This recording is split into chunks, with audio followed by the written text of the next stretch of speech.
Ошондой эле мамлекет башчысы акыркы жылдары алгачкы текшерүүнүн жана тергөөнүн компетенттүүлүгүнүн деңгээли, кылмыш иштерин иликтөө сапаты кескин төмөндөп баратканын белгиледи.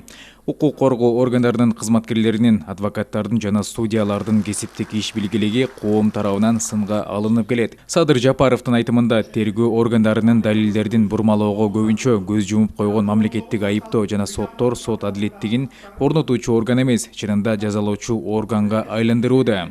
Президент белгилегендей, мындай терс көрүнүштөрдү укук коргоо органдарынын мыйзамсыз аракеттерине, соттордун адилетсиз чечимдерине, алардын жазасыз калышына туш болгон карапайым жарандар, коомдук саясий ишмерлер өзүнүн жоон терisi менен сезип жатышат. Бул биринчи кезекте жарандардын жана юридикалык жактардын менчик укуктарын чечүү маселелерине тиешелүү.